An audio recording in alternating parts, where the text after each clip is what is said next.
ಇದನ್ನ ನೋಡಿ ಇವತ್ತಿನ ನಾಯಕರು ತಿಳ್ಕೋಬೇಕು. ನನ್ನ ಪ್ರಕಾರ ಬಹಳಷ್ಟು ನಾಯಕರು ನಮ್ಮ ಜಿಲ್ಲೆಯಲ್ಲಿ ನಮ್ಮ ತಾಲೂಕಲ್ಲಿ ನಾವು ನೋಡಿದ್ವಿ. ಆದ್ರೆ ಏನಂದ್ರೆ ಮೈಂಡ್ಗೋಸ್ಕರ ಏನ್ ತೆಸ್ತಾವ್ ಮೀಟ್ಗೋಸ್ಕರ ಏನ್ ಇಸ್ತಾವ್ ಆ ರೀತಿ ಬದುಕ್ತಾ ಇರೋ ನಾಯಕರೆಲ್ಲ ನಾವು ನೋಡಿದ್ದೀವಿ.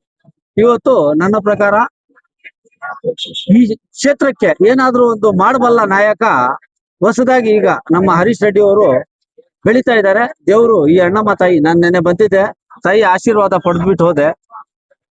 ಇವತ್ತು ನಾನು ಈ ಸಂದರ್ಭದಲ್ಲಿ ಹೇಳಕ್ ಇಷ್ಟಪಡ್ತೇನೆ, ದೇವರು ಇವ್ರಿಗೆ ಆಯುಷು ಆರೋಗ್ಯ ಕೊಟ್ಟು ಕಾಪಾಡಿ. ಯಾಕಂದ್ರೆ ನಾವು ನೋಡಿದ ಹಾಗೆ ಚಿಕ್ಕಬಳ್ಳಾಪುರದಲ್ಲಿ ಮೊಟ್ಟ ಮೊದಲ ಬಾರಿಗೆ ಗೋದಾನ ಮಾಡಿ ನಾನು ಒಬ್ಬ ಗೋದಾನಿ ಅಂತ ಅನ್ಸ್ಕೊಂಡು ಮೊನ್ನೆನಷ್ಟೇ ನಾನು ನೋಡಿದೆ. ಅವರು ಯಾರೇ ಒಂದು ಸಾವನ್ನಪ್ಪಿದ್ರೆ ಅವ್ರು ಏನೋ ಒಂದು ಕುಟುಂಬದಲ್ಲಿ ಬಾಧೆ ಇದ್ರೆ ಅವ್ರಿಗೆ ಒಂದು 5,000 ರೂಪಾಯಿ ನಾನು ಸಹಾಯಧನ ಕೊಡ್ತೀನಿ. 5,000 ಅಲ್ಲ, ಇವತ್ತು 1,000 ರೂಪಾಯಿ ಕೊಡೋಕೆ ಹಿಂದೆಟ್ಟು ತುಳಿತಾರೆ ಜನ. ಯಾರೆಷ್ಟೆಷ್ಟಕ್ಕೂ ಬದುಕಿರ್ಬೋದು, ಬದುಕೋದ್ ಬಲ್ಲ ದೊಡ್ಡದಲ್ಲ, ಕೊಡೋದ್ ದೊಡ್ಡ ಮನ್ಸು ಇರ್ಬೇಕು ಅಲ್ವಾ? ಅಂತ ಒಂದು ದೊಡ್ಡ ಮನ್ಸು ಇರುವಂತ ನಾಯಕ ನಮ್ಮ ಹರೀಶ್ ಅವರು ಇವತ್ತು ಆಟೋ ಕೊಟ್ಟಿದ್ದಾರೆ. ಒಂದ್ ಆಟೋ ಕೊಟ್ರು ಅನ್ನೋದು ಮುಖ್ಯ ಅಲ್ಲ, ಒಂದ್ ಆಟೋ ಕೊಡೋರು 100 ಆಟೋ ಕೊಡೋರು ಆಗ್ಬಹುದು. ಇದು ಸಮಾಜದಲ್ಲಿ ಒಂದು ನಾನು ಕೊಡ್ಬೇಕು ಅನ್ನೋರು ಏನ್ ಇವಾಗ ಗಂಟೆ ಇಟ್ಕೊಂಡಿದಾರಲ್ಲ ಡ್ಯೂಟಿ ಹೊಡೆದು, ಅವ್ರಿಗೆಲ್ಲ ಒಂದು ತಿಳುವಳಿಕೆ ಆಗ್ಬೇಕು. ನಾವು ಸಮಾಜದಲ್ಲಿ ಬರೀ ನಾವು ದುಡ್ಕೊಳ್ಳೋದಲ್ಲ, ಸಮಾಜಕ್ಕೆ ಏನಾದ್ರು ನಾವು ಕೊಡ್ಬೇಕು ಅಂತ ಹೇಳ್ಬಿಟ್ಟು ನಾನು ಈ ಸಂದರ್ಭದಲ್ಲಿ ನಾನು ಹರೀಶ್ ರೆಡ್ಡಿ ಅವ್ರಿಗೆ ಒಂದು ಮನವಿ ಮಾಡ್ಕೊಳ್ಳೋದು ಏನಂದ್ರೆ, ಬಹಳ ಒಳ್ಳೆ ಕೆಲಸ ಮಾಡ್ತಾ ಇದ್ದೀರಾ, ಮಾಡಿ ಕ್ಷೇತ್ರದ ಜನ ಬಯಸಿದ್ರೆ ನೀವು ಮುಂದಿನ ದಿನಗಳಲ್ಲಿ ಉನ್ನತವಾದ ಹುದ್ದೆಗೆ ಹೋಗ್ತೀರಾ ಅನ್ನೋದು ನಮ್ಗೆ ಭರವಸೆ ಇದೆ. ಆದ್ರೆ ಎಲ್ಲ ಒಂದ್ ಕಡೆ ನೀವು ಮಾಡ್ಬೇಕಾಗಿರೋ ಕೆಲಸಗಳು ಬಹಳಷ್ಟು ಇದೆ. ಕ್ಷೇತ್ರದಲ್ಲಿ ಇರುವಂತ ಸಮಸ್ಯೆ ಏನಂದ್ರೆ, ನೀವು ರೈತರ ಸಮಸ್ಯೆ ಬಗ್ಗೆನೂ ಆಲಿಸ್ತಾ ಇದ್ದೀರಾ, ಆರೋಗ್ಯದ ಕಡೆನೂ ಗಮನ ಹರಿಸ್ತಾ ಇದ್ದೀರಾ.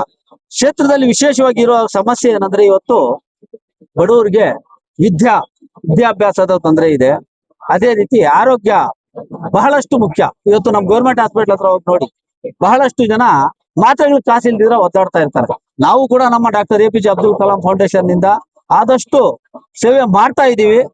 ತಾವೆಲ್ಲರೂ ನನ್ನ ಮಾಧ್ಯಮ ಮಿತ್ರರು ನೋಡಿರೋದೆ. ಆದ್ರೆ ನಾವು ಇವತ್ತು ಒಂದು ಮಟ್ಟಕ್ಕೆ ಬೆಳೆದ ಮೇಲೆ ನಾವೇನ್ ಬೇಕಾದ್ರೂ ಮಾಡ್ಬೋದು. ಇವತ್ತು ದೇವರು ಅಣ್ಣಮ್ಮ ತಾಯಿ ಆಶೀರ್ವಾದದಿಂದ ಹರೀಶ್ ರೆಡ್ಡಿ ಅವರು ಒಳ್ಳೆ ಮಟ್ಟಕ್ಕೆ ಬೆಳೀತಾ ಇದ್ದಾರೆ. ಇನ್ನಷ್ಟು ಉತ್ತುಂಗಕ್ಕೆ ಏರ್ಲಿ. ಇವ್ರೇನು ಈ ಒಂದ್ ತಾಯಿ ಹತ್ರ ಬೇಡ್ಕೊಂಡಿದ್ದಾರೆ, ಆ ಆಸೆ ಈಡೇರಿಸ್ಲಿ. ಮಂಜು ಅಂತ ಇನ್ನೊಂದು 100 ಯುವಕರು, 1000 ಯುವಕರು ಒಳ್ಳೆ ಒಂದು ಇವರಂತಹ ನಾಯಕರ ಹತ್ರ ಸಹಾಯ ಪಡೆದು ಅವ್ರಿಗೇನ್ ಅವಶ್ಯಕತೆ ಇರುವಾಗ ಮಂಜುಗೆ ಆಟೋ ಬೇಕಾಗಿತ್ತು, ಇನ್ನೊಬ್ರಿಗೆ ಇನ್ನೂ ಏನೋ ಬೇಕಾಗಿರುತ್ತದೆ. ನಾವ್ ಒಂದೇ ಕೊಟ್ರಿ ಅನ್ನೋದಲ್ಲ, ಅವ್ರಿಗೆ ಬೇಕಾಗಿರುವಂತ ಸಹಾಯ ಎಲ್ರು ಮಾಡ್ತಾ ಇದ್ದಾರೆ, ಎಲ್ರಿಗೂ ಮಾಡ್ತಾ ಇದ್ದಾರೆ ಹರೀಶ್ ರೆಡ್ಡಿ ಅವರು. ಇನ್ನಷ್ಟು ಇಂತ ಸಹಾಯ ಮಾಡಿ ಈ ಕ್ಷೇತ್ರದಲ್ಲಿ ಇರುವಂತಹ ಬಡ ಜನರಿಗೆ ಮುಂದಿನ ದಿನಗಳಲ್ಲಿ ಅನುಕೂಲ ಮಾಡ್ಕೊಳ್ಳಿ ಅಂತ ಹೇಳ್ಬಿಟ್ಟು ನಾನು ಈ ಸಂದರ್ಭದಲ್ಲಿ ಹೇಳಕ್ ಇಷ್ಟ.